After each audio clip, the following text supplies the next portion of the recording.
Hi everyone. So welcome all of you to my channel, and today we are starting part 3 of our MCQ discussion of psychiatric nursing for upcoming NORCET. कुछ ही दिन रह गए हैं नॉर्सेट के, तो चलिए शुरू करते हैं जल्दी से अपना इम्पोर्टेंट क्वेश्चन का discussion. Okay, so starting this session with a very nice quote, the focus must always be on how to best accomplish the mission. तो हमारा मिशन क्या है? नॉर्सेट 7 है। हमें ये देखना है कि किस तरीके से हम उसको बेस्ट तरीके से उस तक पहुंच सके और उसको अकम्प्लिश कर सके। तो अपना फोकस खोने नहीं देना है। फाइन, चलिए। So the very first question of this session is a client in the hyper active phase of a mood disorder bipolar type. तो क्या है हमारे पास क्वेश्चन? क्या है? मूड डिसऑर्डर का पेशेंट है, बाइपोलर टाइप है और हाइपर एक्टिव फेज में है, उसको लिथियम मिल रहा है। तो लिथियम एक इंपॉर्टेंट टॉपिक है, इसलिए हम इसको स्टार मार्क लगा देंगे।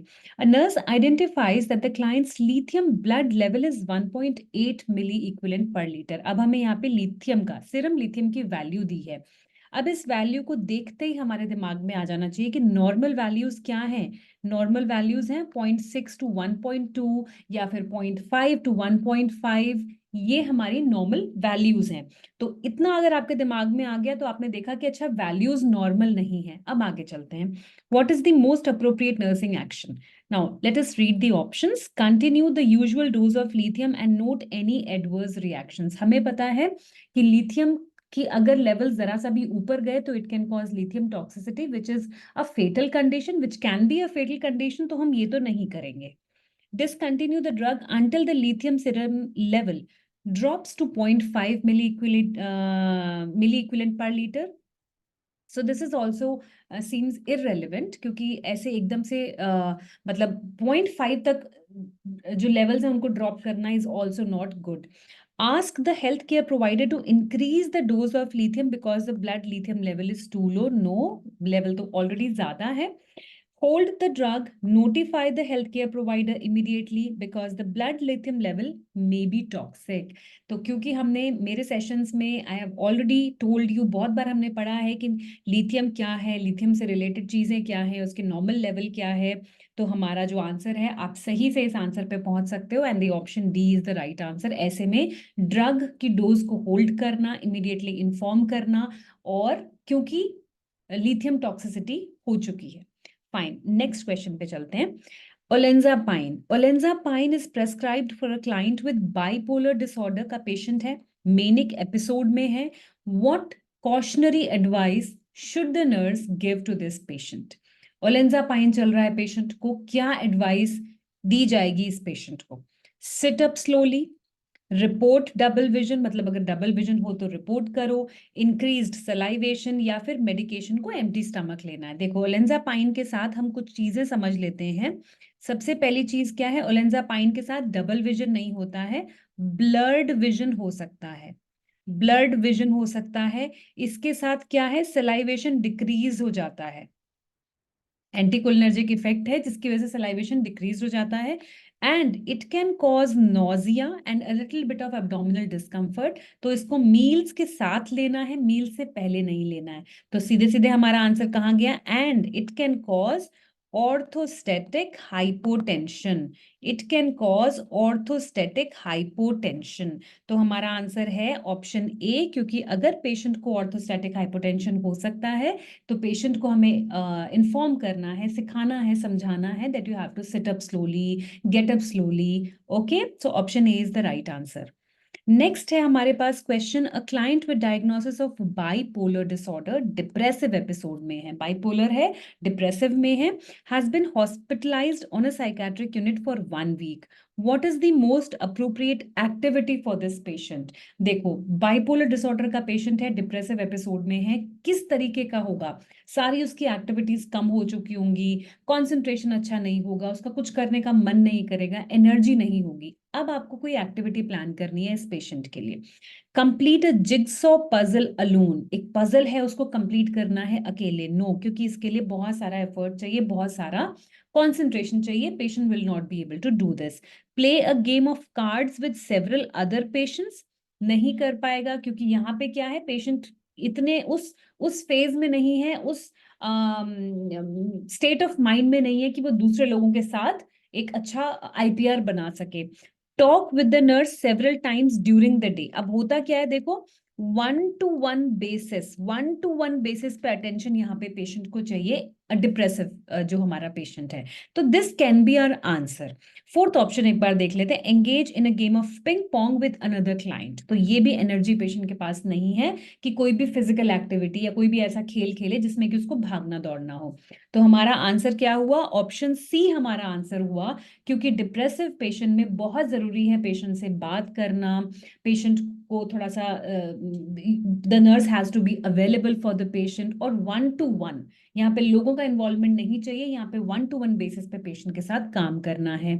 ओके, सो चलिए आगे चलते हैं। हमारा नेक्स्ट क्वेश्चन क्या है, I hope all of you are understanding and getting what is the concept behind, इन सब चीजों के पीछे क्या कॉन्सेप्ट है आप समझ पा रहे हो, what are the logic you are able to understand. Next question. What is the best nursing intervention when the language of a client is in manic phase? देखिए, बाइपोलर डिसऑर्डर का पेशेंट है, mania में है, तो mania के patients ना language उनकी थोड़ी कई बार वल्गर हो जाती है, कई बार वो बहुत वियर्ड से कमेंट पास कर देते हैं because of their manic phase. तो ऐसे में बेस्ट नर्सिंग इंटरवेंशन क्या होगी? Option A, state we do not like that kind of talk around here. आपने क्या किया, आपने पेशेंट को सीधे बोला है कि नहीं, इस तरह की टॉक यहाँ पे नहीं होती, इस तरह की talk. Ignore it since the client is using it to gain attention, ignore कर दो क्योंकि पेशेंट अटेंशन गेन करने के लिए ऐसा कर रहा है। देखो, recognise that the behaviour is part of the illness but set limits on it, this seems relevant. State we will talk to you when you speak in an acceptable way. देखो, जब भी कुछ भी इस तरीके का बिहेवियर पेशेंट दिखा रहा है जो कि अनएक्सेप्टेबल है, जो कि अच्छा बिहेवियर नहीं है, जिसपे हमें पता है कि हमें इसको रोकना है, तो सबसे पहली चीज, क्योंकि ये पेशेंट की प्रॉब्लम है, पार्ट ऑफ इलनेस है, तो सबसे पहले आप पेशेंट की जो प्रॉब्लम है उसको आप रिकॉग्नाइज भी करोगे, एड्रेस भी करोगे, पहचानो मतलब रिकॉग्नाइज करोगे पेशेंट की yes you are having this problem. साथ ही साथ उसके लिए हमें कुछ करना भी है, उस पे हमें लिमिट्स भी सेट करनी है, लिमिट्स भी पुट करनी है एक अच्छे तरीके से, फर्म वे में, जेंटल वे में। एंड कन्फ्रंटेशन नहीं करना है, we no need of confrontation, no need of arguments. Why? Because this is happening because of the disease, and confrontation और arguments again patient defensive mode में आ जाएगा और एक तरीके से ट्रिगर उसको मिल जाएगा। फाइन, तो हमें क्या करना है, हमें रिकॉग्नाइज करना है that yes you are having this problem, but साथ ही साथ उसके जो बिहेवियर है, गलत बिहेवियर है, उस पर लिमिट भी लगानी है। तो ऑप्शन सी हमारा सबसे सही आंसर है। क्यों? क्योंकि यहाँ पे हम पेशेंट का बिहेवियर मान के चल रहे हैं कि yes it is because of the illness, पर एक्सेप्ट नहीं कर रहे हैं उसको, उस बिहेवियर को एक्सेप्ट नहीं कर रहे हैं, हम उसको इग्नोर नहीं कर रहे हैं। हम क्या कह रहे हैं कि नहीं, लिमिट सेट कर रहे हैं कि नो दिस हम समझ रहे हैं that this behaviour is because of the illness, but this behaviour is not good, this is not acceptable. Okay, चलिए नेक्स्ट क्वेश्चन पे चलते हैं। A client with diagnosis of bipolar disorder, manic episode is extremely active। देखो, manic phase में patient की energy बहुत ज्यादा होती है ना, उसका जो गोल डायरेक्टेड एक्टिविटीज है वो बढ़ जाती है, उसकी सेल्फ एस्टीम बड़ी इन्फ्लेटेड होती है। तो कैसा है, बहुत ज्यादा एक्टिव है, टॉक्स कॉन्स्टेंटली बिना रुके बात करे जा रहा है, दूसरे क्लाइंट्स के साथ थोड़ा सा प्रॉब्लम हो रही है जिसकी वजह से बाकी some of whom are now becoming agitated। Best strategy क्या होगी इस तरीके के पेशेंट को मैनेज करने के लिए, जो कि खुद भी प्रॉब्लम कॉज कर रहा है, दूसरे लोगों के लिए भी प्रॉब्लम कॉज कर रहा है? बेस्ट स्ट्रैटेजी क्या है? आप हंसी मजाक में लेंगे पेशेंट को, आप पेशेंट के साथ सिंपथाइज करेंगे, पेशेंट को डिस्ट्रैक्ट करेंगे, आप पेशेंट को कन्फ्रंट करेंगे। चलिए ऑप्शन बाय ऑप्शन चलते हैं। Humour, no. Why? You will never use humour with a manic patient, especially जो इस तरह की चीजें, जिस तरह के सिम्टम्स दिखा रहा है, क्योंकि ऑलरेडी पेशेंट बहुत ज्यादा हाइपर एक्टिव है, दूसरे लोगों को परेशान कर रहा है, बातें कर रहा है, unnecessary the patient keeps talking because of the energy he has. अब ह्यूमर यूज करने से क्या होगा, पेशेंट विल गेट दैट कि भाई चलो ठीक है, दिस इज एक्सेप्टेबल, फाइन। तो ह्यूमर हमें नहीं करना है। सिंपैथी, नो, सिंपैथी तो कहीं पे भी नहीं आती है नर्सिंग प्रोफेशन में या फिर मेडिकल प्रोफेशन में या फिर हेल्थ केयर प्रोफेशनल्स में। We all have to be empathetic, not sympathetic. तो सिंपैथी भी नहीं है। Confrontation, as I told you, हम पेशेंट्स के साथ कभी भी कन्फ्रंटेशन नहीं करते हैं, चाहे मेनिया का पेशेंट है, चाहे हमारे पास डिल्यूजन्स का पेशेंट है, तो हम कभी भी उसको कन्फ्रंट नहीं करते हैं। रादर हम हेल्प करते हैं पेशेंट को उसका बिहेवियर समझने में, that which behaviour is wrong, which behaviour is right. Confrontation is not the right approach. Distraction, तो आप क्या करोगे, क्योंकि पेशेंट की एनर्जी बहुत ज्यादा हाई है जिसकी वजह से पेशेंट ये सारे काम कर रहा है, तो हमें क्या करना है, we have to channelise this energy in a constructive manner. Like patient को कुछ ना कुछ काम देना, जैसे कि गार्डनिंग का काम दिया, या कुछ भी ऐसा टास्क देना जिसमें पेशेंट की एनर्जी यूज हो, कुछ गेम खेलने को दिया जिसमें पेशेंट की एनर्जी चैनलाइज हो, तो this energy has to be channelised, so distraction is the right answer. Next question हमारा, what should the nurse include when developing a plan of care for a client in the manic phase of bipolar disorder? देखो, अब हमें क्या करना है, एक patient है manic phase में, उसके लिए हमें प्लान ऑफ केयर डेवलप करना है। तो ऑप्शंस पे चलते हैं, देखते हैं क्या क्या चीजें हमें इंक्लूड करनी है। Focus the client's interest in reality, encourage the client to talk as much as needed, redirect the client's excess energy to constructive channels, and persuade the client to complete any task that has been started. देखो, अब हमारा काम क्या है, अभी हमने last question में जो हमने डिस्कस किया है, बाइपोलर है, मेनिक है, हमें पता है एनर्जी एक्सेस बढ़ी हुई है। टॉक तो नहीं करना क्योंकि already patient is talking unnecessarily, तो बातें करने से उसकी एनर्जी चैनलाइज नहीं होने वाली। Focus the client's interest in reality, ये more of applicable in case of schizophrenia where the reality is disturbed. Redirecting clients' excess energy to constructive channels and persuade the client to complete any task that has been started. ऐसा हो ही नहीं सकता क्योंकि patient क्या है, patient highly डिस्ट्रैक्टेबल है, patient highly डिस्ट्रैक्टेबल है, patient कोई भी काम कंप्लीट नहीं कर सकता है। तो हमारा जो आंसर है option C is the right answer. हमें कंस्ट्रक्टिव चैनल्स को यूज करके पेशेंट की एनर्जी चैनलाइज करनी है। Moving on to the next question, MAOI पे क्वेश्चन आ गया है, वेरी इंपॉर्टेंट है। एक पेशेंट है जिसको MAOI is prescribed, what should the nurse include in teaching plan about what to avoid when taking this drug. MAOI के साथ हमेशा every year you can expect this question at least with MAOI, what should patient should avoid what all things to eat. तो हमें पता है what patient has to avoid, patient has to avoid high tyramine rich food, patient को नहीं लेना है। क्यों नहीं लेना है? Because of the hypertensive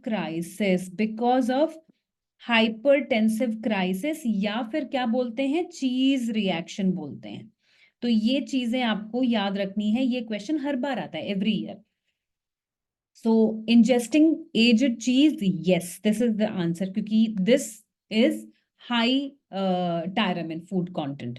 Prolonged exposure to the sun, ये नहीं है, physical exercise में engage होने का नहीं है, over the counter antihistamine drugs, ये these three are not applicable with MAOI. MAOI के साथ वो सारा food items that has high tyramine, जैसे कि aged cheese, जैसे कि red wine, chocolate, overripe fruits, all of these things should be avoided. Fine. Next question. A client with schizophrenia is admitted to an acute psychiatric unit. Which clinical findings indicate positive signs and symptoms associated with schizophrenia? This is also very important. Whenever we study schizophrenia, we study different kind of signs and symptoms, negative or positive. Positive, जिसमें कि कुछ abnormal behavior add हो जाता है. Adding of some abnormal experience means positive symptoms, and absence of normal behavior or normal signs refers to negative symptoms. तो हमें यहाँ पे positive signs पहचानने हैं. Withdrawal, poverty of speech, inattentiveness, this is negative. ज़्यादा ये negative symptoms की तरफ इशारा कर रहा है. Flat affect, decreased spontaneity, asocial behavior, negative है. This is also negative. Hypomania, labile mood swings, episodes of euphoria, ये किसकी तरफ इशारा कर रहा है? This is about mania. Hyperactivity, auditory hallucinations, loose associations are positive की तरफ इशारा कर रहे हैं. They are indicating positive symptoms. देखिए, पॉजिटिव साइंस एंड सिम्टम्स की अगर हम बात करें तो mainly they are delusions and hallucinations. Delusions and hallucinations comes under positive signs and symptoms, और एक आंसर हमारा यहाँ पे ऑप्शन में हैलुसिनेशंस के साथ बिल्कुल मैच करता है. सो this is the positive symptoms. Okay, next question हमारे the next question is, how should the nursing staff provide for nutritional needs of a client experiencing periods of extreme mania and hyperactivity? This is also a very important question. You can expect this type of questions. पूछा क्या है, in case of manic patient, how you are going to provide nutritional needs, how you are going to fulfill nutritional needs. Because why? Because in case of mania, patient feels decreased need for sleep as well as decreased need to eat. Patient को लगता है कि मुझे ज्यादा सोने की भी जरूरत नहीं है, ज्यादा खाने की भी जरूरत नहीं है. तो how you are going to fulfil the nutritional needs? Accept that the client will eat if hungry? No, you cannot accept that. Why? Because patient doesn't feel the need. Allow the client to prepare meals to eat when desired. Patient is not going to do that because patient is highly distractible. He cannot do that. Offer high calorie snacks frequently then that the client can hold. Leave food in client's room that can be eaten when desired. Do this also irrelevant. तो option C हमारा सही है. Finger foods देते हैं, all those kind of foods which the patient can carry around himself while he is, on the go. So high calorie snacks will fulfill the nutritional requirements. So option C is the right answer. मुझे लग रहा है somehow all the questions in today's session has option C as the right answer. Most of them at least. Okay, so the last question of today's session is, lorazepam challenging test is done to validate the diagnosis of, this is one previous year question. Lorazepam challenging test is done to validate the diagnosis of which of this? Catatonia, stupor, dementia, depression. The answer is catatonia. Catatonia को diagnose को validate करने के लिए, diagnose करने के लिए, there is a test which is called as lorazepam challenging test. What is done here in this test? lorazepam 1 to 2 milligrams of lorazepam is administered IV और IM. और ऐसा करने से क्या होता है? सिम्टम्स जो होते हैं कैटाटोनिया के, symptoms of catatonia are relieved. Lorazepam challenge test is done to validate the diagnosis of catatonia. So dose कितना है? 1 to 2 milligrams IV IM lorazepam देते हैं तो catatonia के symptoms relieve हो जाते हैं. So this is the test. Okay, and this is an important question. So that's all for today's session. We have discussed 10 important questions in this session. All the best for your preparation. Few last days are remaining. Please stay focused and do what you can do. Maximum utna kar lo jitna aap kar sakte ho. Okay, so thank you all for watching.